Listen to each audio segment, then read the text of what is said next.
Well, the weekend is finally here, and that Turning Point USA All-American halftime show is finally giving us details.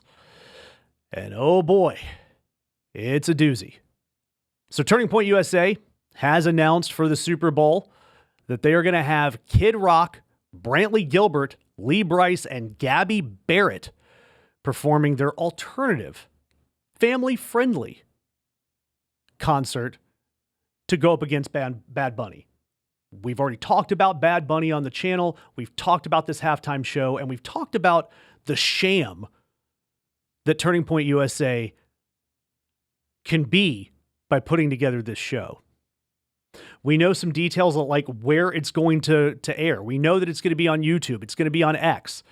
And it's going to be on Rumble. But the one that sticks out to me is TBN. And if you're not familiar, TBN is a Christian network. 24/7. Heavily Christian. And they have a very specific audience.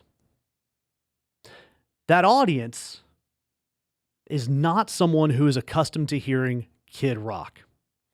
And I hope that you've seen the memes going around talking about some of the lyrics that Kid Rock is going to be bringing to the stage. Now, these aren't songs he's going to play. I know that Kid Rock is going to be kid-friendly. He's going to probably play exactly what the right wing wants to hear. But it doesn't discredit his background. It doesn't discredit what this man stands for. And I'm going to read a lyric that's frankly disgusting. And especially with what's going on with the Epstein files, with all of that in the news. This from 2001, young ladies, I like 'em underage. See some say that's statutory. And his sidekick Joe C., rest in peace, says, but I say it's mandatory. That's not funny. That's not cool. And it certainly is not family friendly. And to see conservatives get all bent out of shape over an American citizen performing in Spanish, which is a language that 20% of Americans speak, the biggest streaming superstar on the planet, they're upset over him, but they're not upset over a lyric like that. They're not upset over other songs of Kid Rock's that are absolutely vulgar. There's one that has, and I can't even say the title of some of these. He deals with interracial relationships, and he uses the N-word. He has songs that are just titled F off.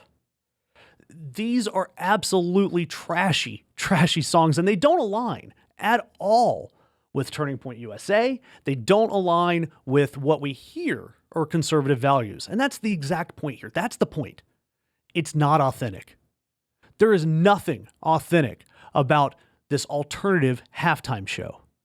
All it is an opportunity for some crusty old white guy or old white woman, instead of yelling on the internet on Facebook about the halftime show they didn't even watch, now they can go to YouTube and promote a guy who is openly misogynistic and sings and performs about absolute trash. There is no cultural value to Kid Rock at all. But because he supports Donald Trump, also a morally corrupt man, because Kid Rock supports him, all of a sudden, the Christian right, the evangelicals will come out and celebrate Turning Point USA's halftime show. It is absolutely disgusting how Republicans will act just in order to be more relevant. We'll see how it goes, and I'll cover it next week to look. Yes, I will watch the halftime show so that you don't have to. Doesn't it seem like our feeds are getting filled with more and more BS right-wing MAGA content? It's no secret that all these top tech bros are in love with the current regime, so it's no surprise that independent left-leaning media is being squashed by the algorithm. If you like our content and content like us, it doesn't take long to click that thumbs up, share, comment, or subscribe. So please help us keep the truth alive.